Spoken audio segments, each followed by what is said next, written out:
नमस्कार दोस्तों।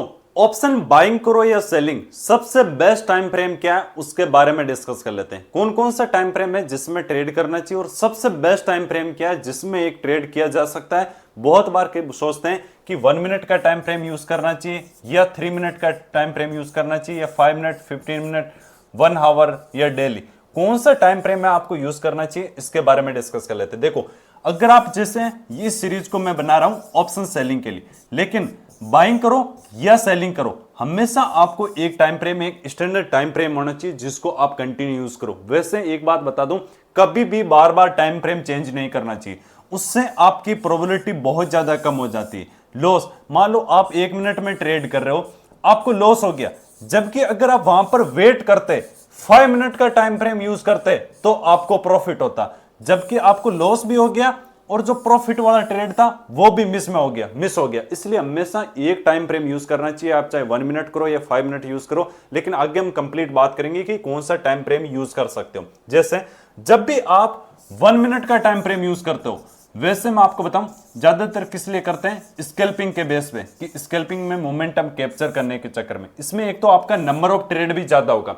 अगर आप बाइंग करो सेलिंग करो, दोनों की बात कर रहा हूं, अगर आप 1 मिनट का टाइम फ्रेम यूज करोगे तो जो नंबर ऑफ ट्रेड है वो बहुत ही ज्यादा होंगे। कम से कम दिन में 5 से 7 ट्रेड आपको मिलेंगे। उसके कारण आपका जो ब्रोकरेज है वो भी ज्यादा लगेगा, आपका टैक्स है वो भी ज्यादा लगेगा। तो एक तो हो गया नंबर ऑफ ट्रेड।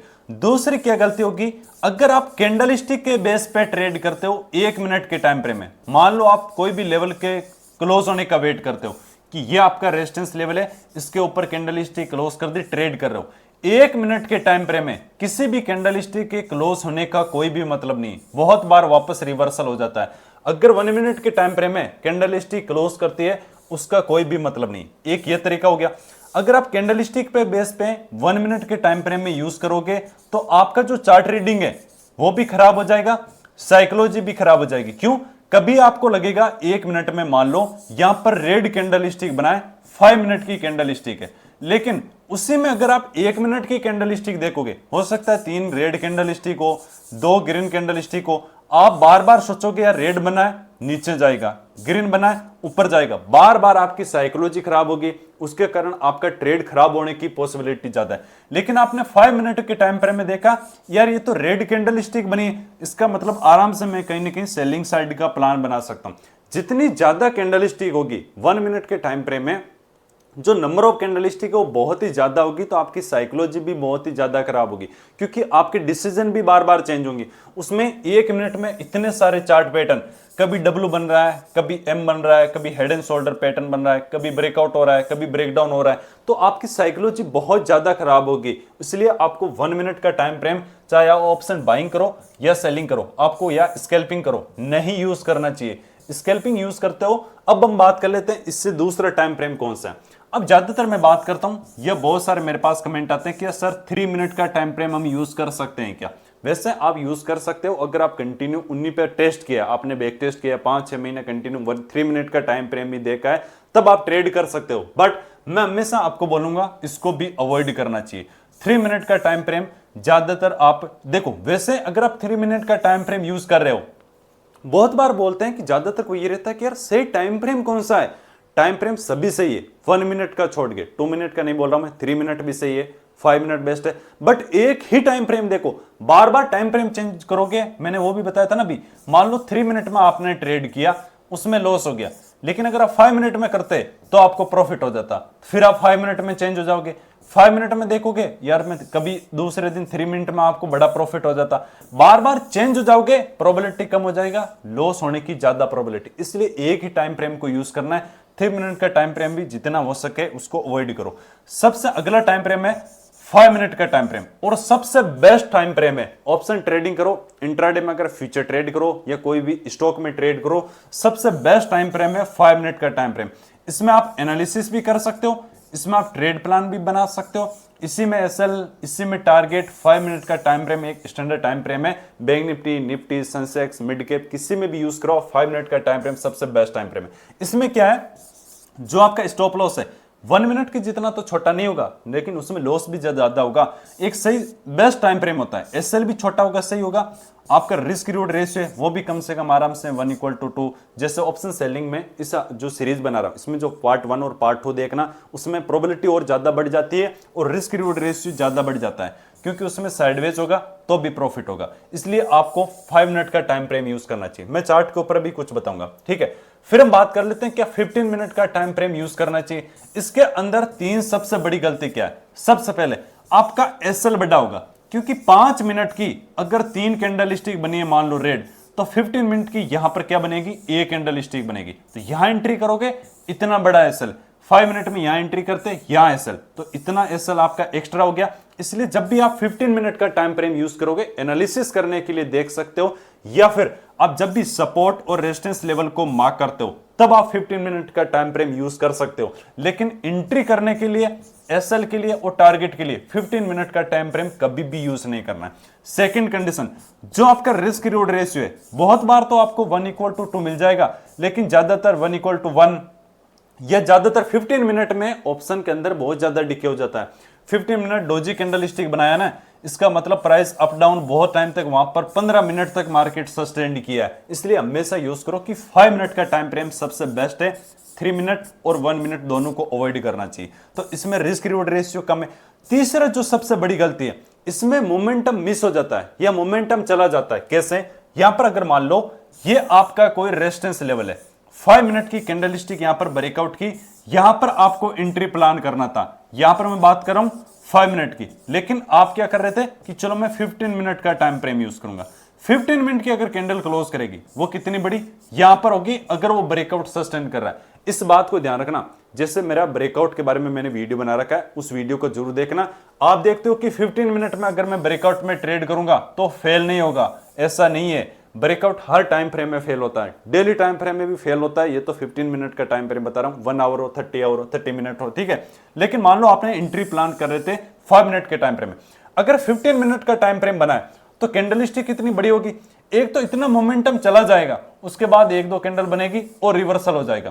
तो यहां से इतना बड़ा मोमेंटम आपका, इसमें जब 1:1 मिलेगा ना, तो इसमें आपका 1:3 आराम से हो जाएगा, रिस्क रिवॉर्ड भी सही हो जाएगा।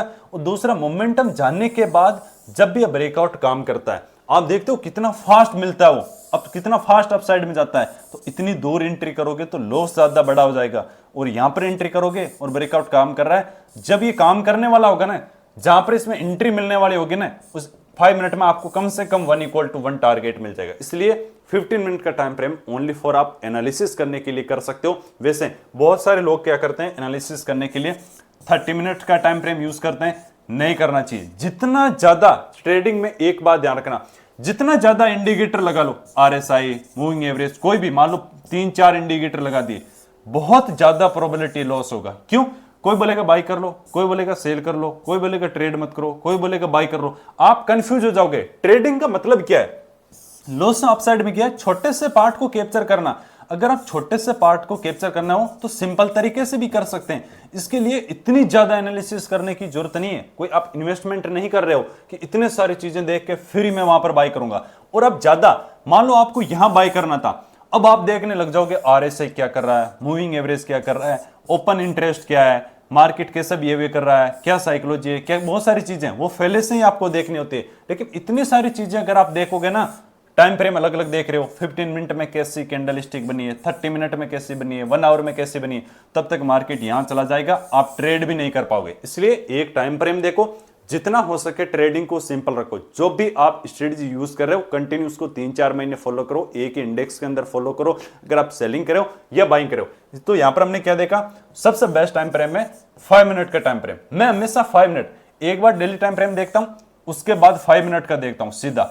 जरूरी नहीं है 30 मिनट, 1 आवर, 15 मिनट, 5 मिनट के टाइम फ्रेम में मैं रेगुलर ट्रेड करता हूं, इसलिए मुझे सबसे बेस्ट लगता है 5 मिनट का टाइम फ्रेम, और उसी में ट्रेड करना चाहिए। तो आज के बाद किसी भी यूट्यूबर को, या आप ज्यादा से ज्यादा बार बार देखते हो 5 मिनट का टाइम फ्रेम आपको बार बार या किसी को पूछना नहीं है कि सर कौन सा टाइम फ्रेम सबसे बेस्ट है। आप कमेंट करके बताना, मैं देखूंगा कि ज्यादातर लोग कौन सा टाइम फ्रेम यूज करते हैं। तो आप कमेंट करके बताना कि आप कौन सा टाइम फ्रेम यूज करते हो और कितने दिनों से कर रहे हो और कंटिन्यूस टाइम फ्रेम में आप क्या फॉलो कर रहे हो, उस चीज को आप कमेंट करना, तब देखेंगे। अब हम क्या बढ़ते हैं, जैसे मार्केट में ये 1 मिनट का टाइम फ्रेम है, इस 1 मिनट के टाइम फ्रेम में हम कुछ यहां पर सीखने की कोशिश करते हैं। जैसे यहां पर आप देखो, अब 1 मिनट के टाइम फ्रेम में क्या बना, एम पैटर्न बना। जैसे सेल करने की कोशिश करोगे अगेंस्ट मोमेंटम आएगा, फिर ब्रेकआउट बाय करने की कोशिश करोगे, फिर होल्ड किया, यहां पर तो आपको प्रॉफिट हो जाएगा, फिर ब्रेकआउट किया फेल हो गया, फिर इसमें ब्रेकडाउन किया, आप कोशिश करोगे, डब्ल्यू पैटर्न बना। तो यहां पर आप क्या पे ट्रेड करोगे, कितनी सारी कैंडल स्टिक है, यहां पर देखो कितनी सारी कैंडल स्टिक बनी हुई है, इसमें आप जितना ज्यादा कंफ्यूज हो जाओगे। मतलब सिंपल बात करूं,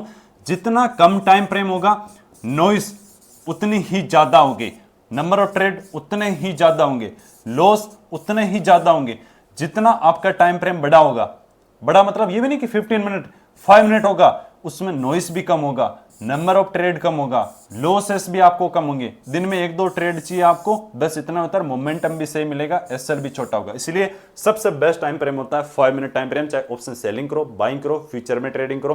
फ्यूचर में ट्रेड नहीं करना है, इसका सिंपल बताऊं, उसमें ब्रोकरेज बहुत ज्यादा लगता है, एसटीटी चार्ज बहुत ज्यादा लगते हैं, बाकी जो चार्जेस है वो बहुत ज्यादा लगता है। तो फ्यूचर में कभी भी ट्रेडिंग नहीं कर रहा है। अगर आप निफ्टी में एक बार आपने कर दिया, मान लो बाय कर लिया यहां पर और उसको एग्जिट कर दिया, तो 400 से 500 रुपए का आपको ब्रोकरेज लग जाएगा। इतना जहां पर आप 2 ट्रेड कर लिया ना, तो डेली का तो 1000 ब्रोकरेज लगेगा। अगर आप ऑप्शन सेलिंग करोगे तो 150, लगभग 150-200 रुपए के आसपास, लास्ट 150 के आसपास होगा। बाइंग करते हो तो 100-150 के आसपास होगा। इसलिए 2 से 3 गुना मिनिमम इसमें ज्यादा लगता है फ्यूचर ट्रेडिंग में। इसलिए आपको सेलिंग करना है। इस सीरीज को कंटिन्यू देखना, फर्स्ट और सेकंड पार्ट को जरूर देखना, उसको हमने बेसिक्स हैं, क्योंकि कंटिन्यू आपको जीरो से लास्ट तक एडवांस लेवल तक पता होना चाहिए कि ऑप्शन सेलिंग कैसा करना है। इस ये जो टाइम फ्रेम है ऑप्शन बाइंग में भी कर सकते हो।